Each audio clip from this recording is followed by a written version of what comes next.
안녕하십니까. 탱탱구리 채널입니다. 코로나로 인하여 전 세계가 모두 어려운 시기입니다.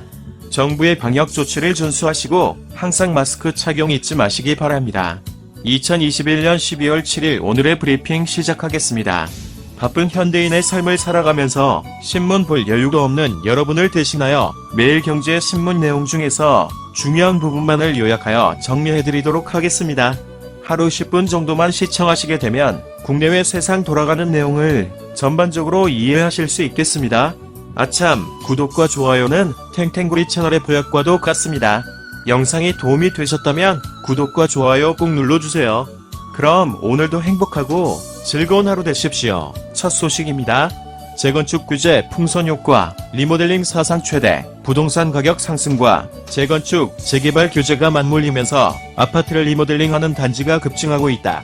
서울시와 경기도 등 지방자치단체도 리모델링 규제 완화에 적극 나서면서 수도권에서는 12월 초 현재 리모델링을 추진 중인 아파트 단지가 사상 1,100곳에 육박하는 것으로 집계됐다.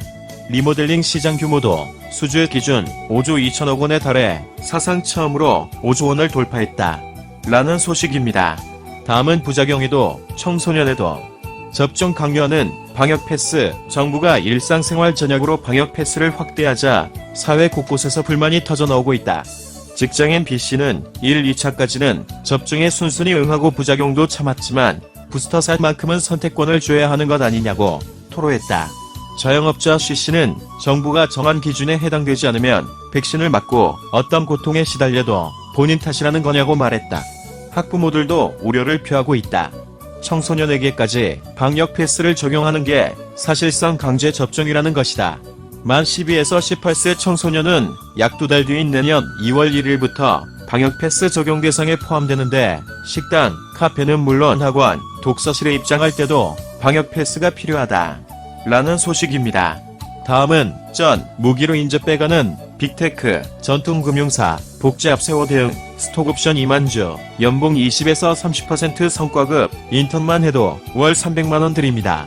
금융권의 정보기술 개발자 모시기 전쟁이 벌어지고 있다. 코로나19로 비대면 서비스 경쟁이 불붙고 내년 1월 마이데이터 서비스까지 본격 시행되면서 금융권의 이등재 수요가 폭증한 것이다. 하지만 개발자 공급이 원활하지 않아 개발 인력 유치 경쟁이 한층 치열해질 것으로 보인다. 라는 소식입니다. 다음은 윤석열, 중도, 합리적 진보로 기반 넓혀, 위성 정권, 반드시 교체, 윤석열, 국민의힘, 대선 후보가 6일 당을 혁신해 중도와 합리적 진보로 지지 기반을 확장하겠다며 이들을 대선 승리의 핵심 주역으로 만들어야 한다고 밝혔다.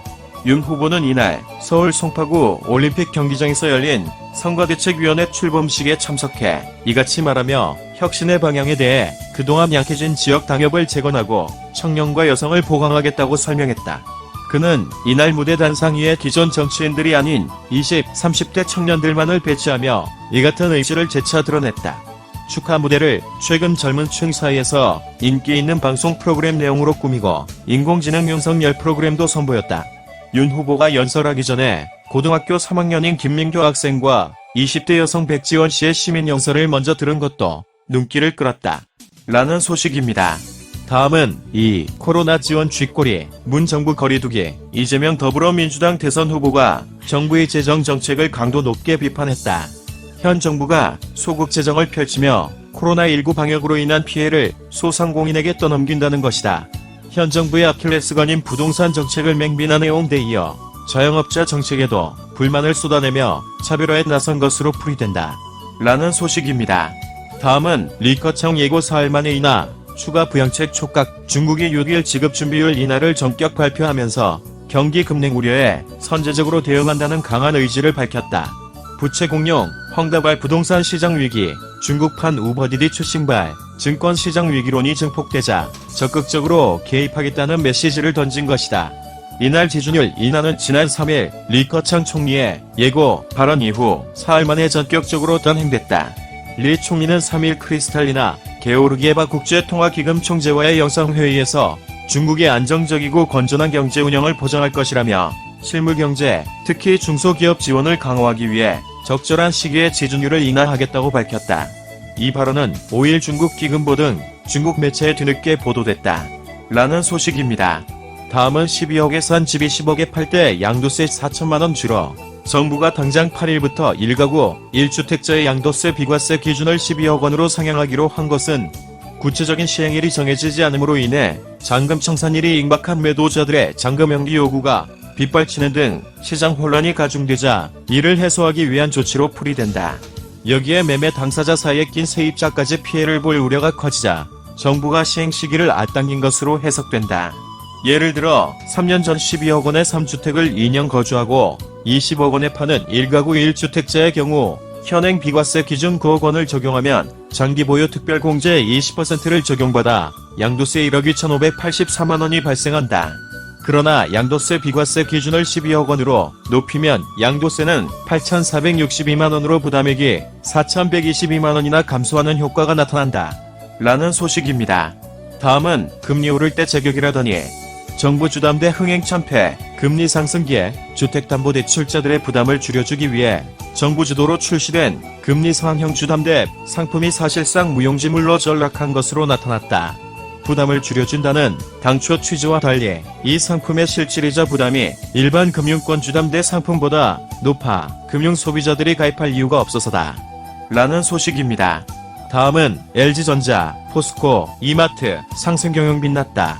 LG전자와 포스코, 이마트가 정부로부터 상생경영의 모범 사례로 선정됐다. 대기업이 자발적으로 협력사들과 상생경영 활동에 나섬으로써 코로나19로 위축된 국내 산업 생태계를 탄탄하게 지켜냈다는 평가를 받았다. 라는 소식입니다. 다음은 토종 패션 아더에러, 자라 손잡고 세계로 국내 패션 브랜드 아더에러가 세계적인 SPA, 의료기획, 디자인, 생산, 제조, 유통, 판매 전 과정을 제조회사가 맡는 의류 전문점 브랜드 자라와 협업 제품을 선보인다. 국내 브랜드가 자라와 컬렉션을 출시한 건 이번이 처음이다. 협업 제품은 스페인, 미국, 프랑스 등 10개국에도 동시에 공개될 예정이어서 한국 패션 브랜드의 전 세계 일상도 높아질 것으로 전망된다. 라는 소식입니다. 다음은 호텔, 레저, 게임 내년 실적 개선 3대장. 내년에도 국내 증시에 상장된 기업들 매출, 영업이익 성장이 지속될 것으로 나타났다.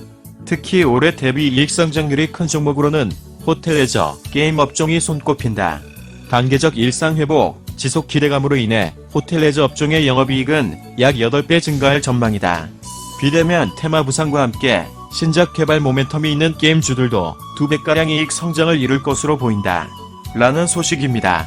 다음은 미국 연금 100만 장자, 만 41만 명, 홍콩은 연 30%대 수입, 미국과 호주 등 해외 연금 운용 선진국에서는 10여 년 전부터 퇴직연금 투자자들이 효율적으로 자산을 운영할 수 있도록 제도적인 장치를 적극 마련하고 있다. 이 결과 미국과 호주 등에서는 100만 달러 이상 연금 계좌를 보유한 이들이 꾸준히 늘어나는 추세다. 피델리티 자산운용에 따르면 해당 운용사 계좌 보유 고객 가운데 100만 달러 이상 연금 계좌를 보유한 이는 올해 2분기 기준 41만 2천 명에 달한다. 미국은 퇴직연금 제도 가입률을 높이고 수익률을 끌어올리기 위해 2006년 연금보호법을 제정해 이를 바탕으로 디폴트 옵션 제도를 빠르게 정착시켰다. 홍콩 사례도 눈여겨볼 만하다. 홍콩은 2017년 4월 퇴직연금 디폴트 옵션을 도입한 이후 연 30%대 수익률을 기록 중이다. 디스는 근로자의 별도 운용 지시가 없으면 각信託서에서 사전에 정해진 펀드로 자동 운용되는 방식이다. 홍콩 디스의 핵심은 연령에 따라 위험도가 각기 다른 펀드에 투자하는 비중이 정해져 있다는 점이다. 선택지가 지나치게 다양해 선택폭이 제한되는 딜레마를 막겠다는 것이다. 라는 소식입니다. 이상으로 2021년 12월 7일 오늘의 브리핑 마치겠는데요. 도움이 되셨으면 좋겠습니다. 탱탱구리 채널 끝까지 시청해주셔서 감사합니다. 내일 다시 뵙겠습니다.